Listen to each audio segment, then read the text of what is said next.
Assalamualaikum warahmatullahi wabarakatuh. Salam sejahtera bagi kita semua. Om Swastiastu, Namo Buddhayana, dan salam kebajikan. Saya ucapkan selamat malam untuk Bapak Aziz Nur Rosyid dan selamat malam juga untuk Ibu Aulia selaku dosen psikolog pelayanan.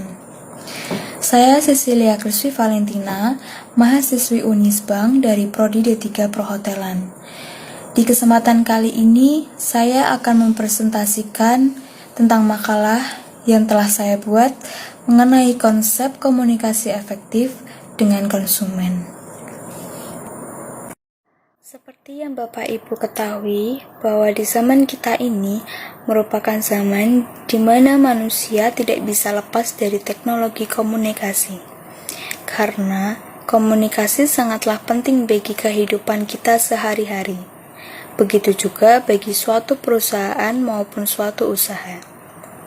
Dengan adanya komunikasi, suatu usaha dapat berjalan dengan lancar. Komunikasi sendiri memiliki arti, yaitu interaksi antara dua orang ataupun lebih untuk saling memberikan informasi ataupun saling bertukar pikiran. Dalam suatu perusahaan, kita harus menerapkan komunikasi yang efektif kepada konsumen agar konsumen dapat memahami apa yang kita sampaikan kepada mereka. Hal yang harus diperhatikan dalam membangun komunikasi yang efektif dengan konsumen yaitu dalam menyampaikan suatu informasi, kita harus memperhatikan isi pesan yang kita sampaikan. Isi pesan yang kita sampaikan harus dapat menarik konsumen dengan metode daya tarik yang bagus, tema dan ide yang kreatif, dan penjualan yang unik. Kita juga harus memperhatikan struktur pesannya.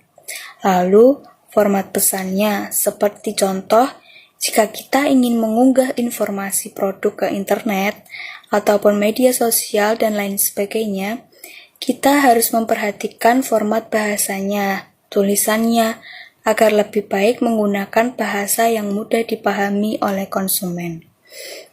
Dan satu hal lagi yang harus diperhatikan yaitu sumber pesannya. Yang dimaksudkan yaitu sama halnya ketika kita dalam menjual produk harus memiliki bukti yang kuat, agar konsumen dapat percaya dan tertarik dengan produk yang kita tawarkan. Dan kebanyakan dalam sebuah pemasaran, kita harus memilih saluran komunikasi yang personal. Karena pada dasarnya saluran komunikasi itu dibagi menjadi dua, yaitu saluran komunikasi personal dan saluran komunikasi non-personal. Kenapa kita harus memilih saluran komunikasi yang personal? Karena saluran komunikasi personal sendiri memiliki arti, yaitu komunikasi yang melibatkan dua atau lebih untuk melakukan interaksi secara langsung satu orang dengan orang yang lainnya. Dan mereka dapat berkomunikasi dengan cara tatap muka. Satu orang berbicara dengan audiens. Melalui telepon juga bisa, dan melalui email juga bisa. Kalau saluran komunikasi non-personal, itu lebih mencangkup media seperti media cetak koran, majalah, surat langsung, dan lain-lain. Walaupun komunikasi personal lebih efektif daripada komunikasi massal atau non-personal, media massal mungkin mempengaruhi cara utama untuk mendorong komunikasi personal. Jika kita tidak menerapkan komunikasi yang efektif kepada konsumen, berikut ada beberapa contoh kegagalan komunikasi dengan konsumen yang sering terjadi. Yang pertama, gagal mengenai sasaran. Maksudnya yaitu produk atau jasa yang ditawarkan kurang mengenai target pasar, sehingga bisa dipastikan bahwa penawaran yang disampaikan belum berhasil menarik perhatian dan minat konsumen. Lalu yang kedua, kurang meyakinkan target pasar. Maksudnya, sebagian besar konsumen tidak bisa langsung percaya tanpa adanya dukungan bukti nyata. Oleh karena itu, untuk mendukung komunikasi pemasaran, kita dapat melampirkan data-data statistik yang dapat memperkuat penawaran kita.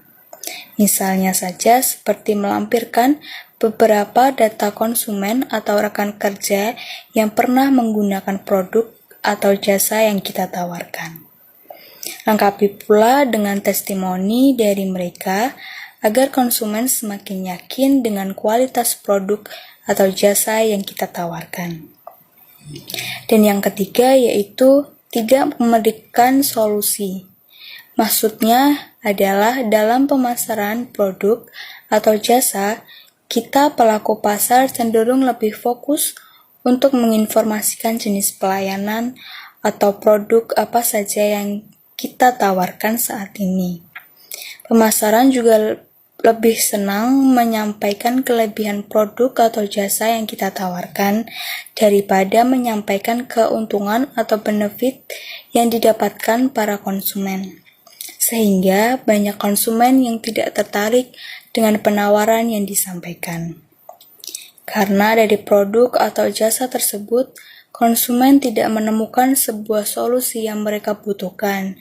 Jadi sebaiknya jangan tawarkan sebuah pelayanan, namun jadilah solusi bagi setiap permasalahan konsumen. Dan yang berikutnya yaitu komunikasi yang terlalu berlebihan. Kegagalan berikutnya terjadi karena pelaku pasar menggunakan strategi pemasaran yang berlebihan. Komunikasi pemasaran yang berlebihan hanya akan membuat konsumen merasa bingung. Apa inti pesan yang akan kita sampaikan? Sebab informasi yang berlebihan hanya akan menyamarkan inti pesan yang akan dikomunikasikan kepada para konsumen. Jadi lebih baik tawarkan produk atau jasa kita dengan bahasa yang jelas dan padat, sehingga konsumen dapat menyerap informasi yang kita sampaikan dan segera mengambil tindakan. Itulah pentingnya menggunakan konsep komunikasi yang efektif dengan konsumen. Dan kegagalan yang terakhir yaitu pesan utama tidak tersampaikan. Jika poin sebelumnya membahas tentang komunikasi yang berlebihan, pada poin ini kita membahas kesalahan para pelaku pasar yang menginformasikan penawaran dengan sangat singkat sehingga pesan utama dari komunikasi tersebut belum tersampaikan ke konsumen.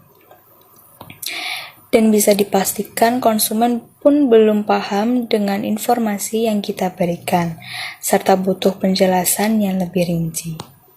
Komunikasi boleh singkat, asal pesan utama yang kita sampaikan bisa dimengerti para konsumen.